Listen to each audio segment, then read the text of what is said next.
말씀과 믿음으로 세상을 이기자. 할렐루야. 누구나 한 번쯤 억지 주장을 펼친 적 있을 겁니다.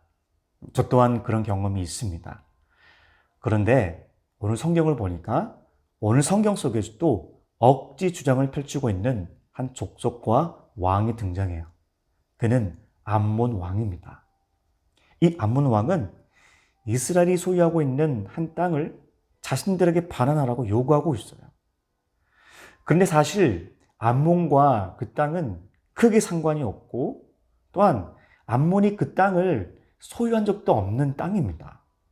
오히려 이스라엘이 전쟁에서 승리해서 얻은 그런 땅입니다. 그런데 이 암몬은 수백 년이 지나서 이제야 그 땅을 돌려달라라는 것입니다. 그 이유가 무엇일까요? 네, 그 땅이 너무 탐났기 때문입니다. 그래서 명확한 근거는 없지만 억지로 주장을 하면서 시비를 걸며 그 땅을 반환하라고 요구하고 있는 것이죠. 우리도 마찬가지예요. 우리가 하나님에 대한 지식이 부족하면 세상의 거짓과 또 현혹과 왜곡 그리고 억지 주장에 힘있게 대응할 수 없습니다. 그래서 우리는 하나님에 대한 지식이 풍성해야 돼요. 여러분, 일본이 독도를 아무리 자기네 땅이라고 우겨도 우리가 당당할 수 있는 이유가 무엇이죠? 네, 역사적 자료가 충분하기 때문입니다. 그저 암몬 왕의 주장처럼 억지 주장을 펼치는 게 그들의 유일한 전략이에요.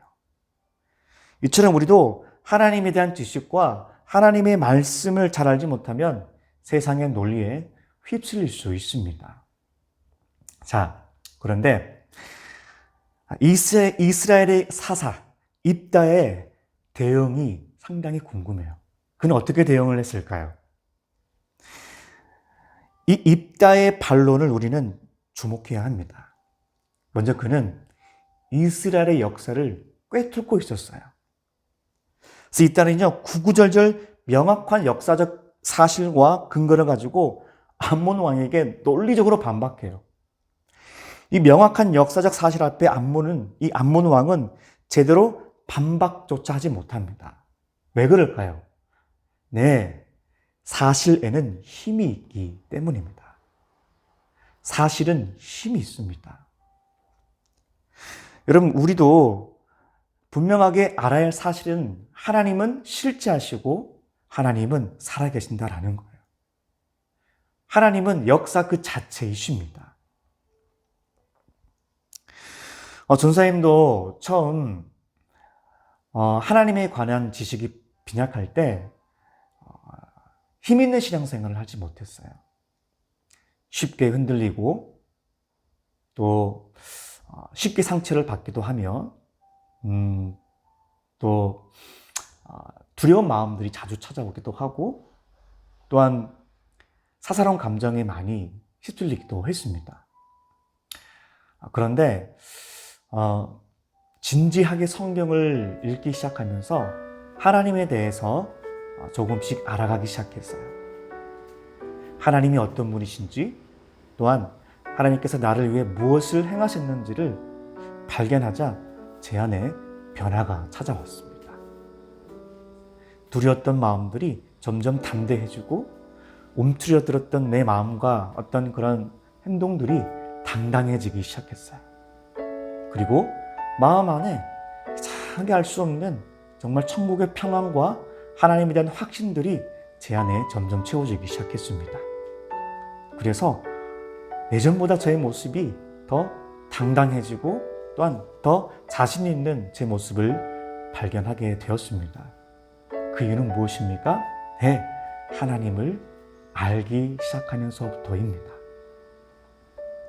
여러분, 그래서 저는 지금도요, 하나님을 아는데 게을리게 하지 않기 위해서 많은 노력을 하고 있어요.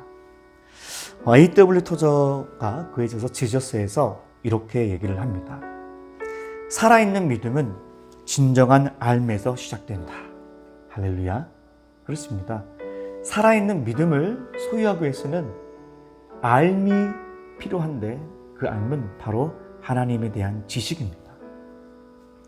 그래서 기독교의 핵심은 하나님은 살아계시고 모든 능력과 권세를 가지신 부활하신 예수님을 믿는 것이다라고 토저는 우리에게 말하고 있습니다. 여러분, 세나 싱크에서 이렇게 질문을 하죠. 나는 하나님을 그리고 그분이 일해오신 역사를 얼마나 알고 있나요? 누가 뭐라 해도 내가 믿는 하나님에 대해 알아듣게 설명할 수 있나요? 라는 질문입니다. 그럼 이 질문 앞에 곰곰이 생각을 해보시기를 바랍니다. 이 질문에 저는 여러분에게 한 가지 답을 제안하자면, 성경을 공부하는 것도 중요하지만 먼저 성경을 읽는 것부터 시작을 해야 합니다. 왜냐하면 성경 공부는 읽는 것부터이기 때문입니다.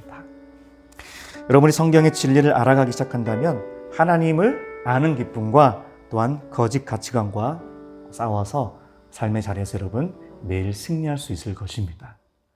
할렐루야!